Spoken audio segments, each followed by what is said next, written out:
Fellow Elks Scouts, ladies and gentlemen, boys and girls, my fellow Americans. George Santayana said, "He who fails to learn history is destined to repeat it."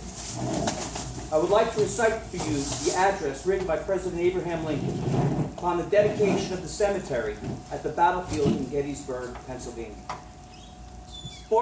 7 years ago, our fathers brought forth to this continent a new nation, conceived in liberty and dedicated to the proposition that all men are created equal. Now we're engaged in the great Civil War, testing whether that nation, or any nation, so conceived and so dedicated can long endure. We are met on a battlefield of that war.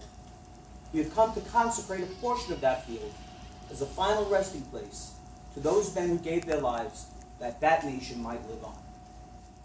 It is altogether proper and fitting that we should do this.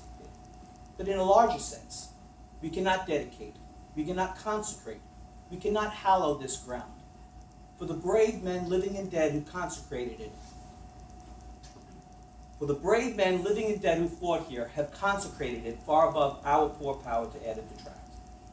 The world will little note, no longer remember what we say here, but it can never forget what they did here. It is rather for us, the living, to be here dedicated to the great task remaining before us, that we here have a high resolve to increase devotion to that cause which they gave the last full measure of devotion. That we here highly resolve that these dead shall not have died in vain, and that this nation, under God, shall have a new birth of freedom, and that government of the people, by the people, and for the people, shall not perish from the earth. Stirring words indeed. As Lincoln said some 124 years ago while our countrymen were fighting the bloodiest war in our history, freedom must be defended and protected at all costs. Just as in 1863, freedom is still under assault today around the world. Constant vigilance is the price we must pay.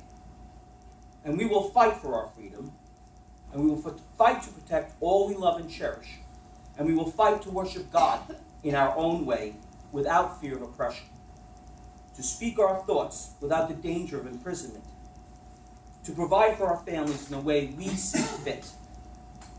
For being an American is to be free, to do all those things and more. And the emblem of that freedom is our flag. It's a beautiful flag.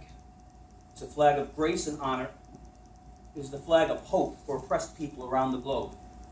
It is stern in its resolve and is defiant to aggression. It is loved by more and respected by more, for it means so much more. It will never go away and hide in the shadows. It will never disappear into the dark of the night. It is the most recognized flag ever flown, carried, and known.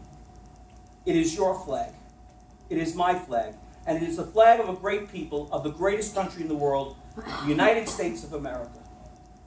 Finally, tonight, I will lower from the flagpole in front of my home the greatest emblem known to mankind. I will fold it with great pride and dignity. And in the morning, as the sun rises, so shall it. I'll raise it high as I can, so high that everyone will see it.